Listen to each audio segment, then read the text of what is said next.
नमस्कार सर. आज अपेक्षापेक्षा जास्त महिलांची गर्दी दिसते.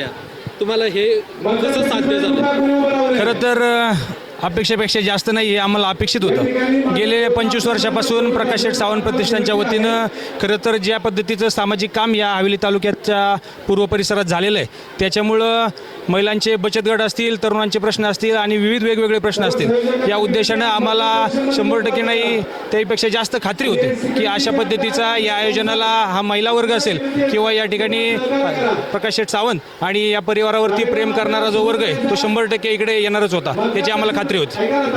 आजच्या कार्यक्रमाचं नेमकं नियोजन काय आहे? कार्यक्रमाचं नियोजन खरं तर या उद्याच्या होऊ घातलेल्या जिल्हा परिषद निवडणुकीसाठी गट क्रमांक 40चे जे आपली 6-7 गावं आहेत, या महिला भगिनींना विविध पद्धतीनं आपल्याला कशी सेवा देता येईल किंवा त्यांना या वेगवेगळ्या कार्यक्रमात कसं सहभागी करून घेता येईल आणि महिलांना या समाजाच्या मुख्य प्रवाहात कसं आणता येईल, या उद्देशानं खरं तर प्रकाश शेठ सावंत प्रतिष्ठानच्या वतीनं आमचे सर्वांचे मार्गदर्शक प्रकाश शेठ सावंत यांनी हा खरं तर उपक्रम सुचवला आणि आम्ही सर्व कार्यकर्त्यांनी अगदी जीवाचं रान करून हा उपक्रम या सर्व समाजापर्यंत पोहोचवायचा या ठिकाणी प्रयत्न केला आणि त्यांना अपेक्षेप्रमाणे मायबाप जनतेनं या ठिकाणी त्या पद्धती जो प्रतिसाद दिला आहे, हा प्रतिसाद खरं तर आम्हाला आजपर्यंतच्या केल्याची पावती आणि तो अपेक्षित होता.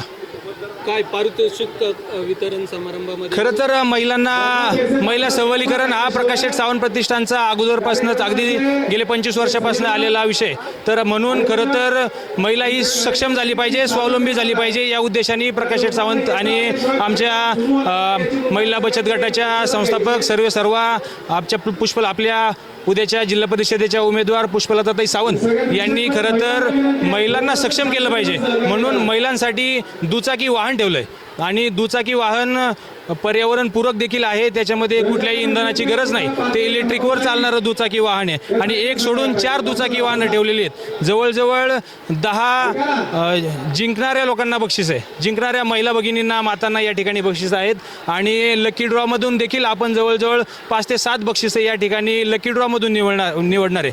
त्यामुळं आलेल्या बहुतांश महिलांना या ठिकाणी बक्षिसांचा मानकरी कसं करता येईल हा प्रमुख उद्देश समोर ठेवून आपण वेगवेगळ्या पद्धतीची खूप सारी बक्षिसे या ठिकाणी ठेवलेले आहेत.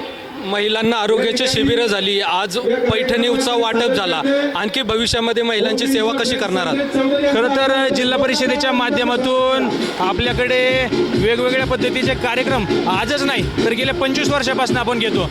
मांजरी खुर्द गावामध्ये पूर्व हवेलीमध्ये आपल्या या माध्यमातून जवळजवळ 25 ते 30 वेगवेगळे बचत गट चालतात आणि त्या बचत गटाच्या माध्यमातून मोठ्या प्रमाणावर तर सामाजिक काम या प्रतिष्ठानच्या माध्यमातून आपण उभं केलेलं आहे. यापुढेही सुद्धा या कामाची जी पार्श्वभूमी ती चालू राहील.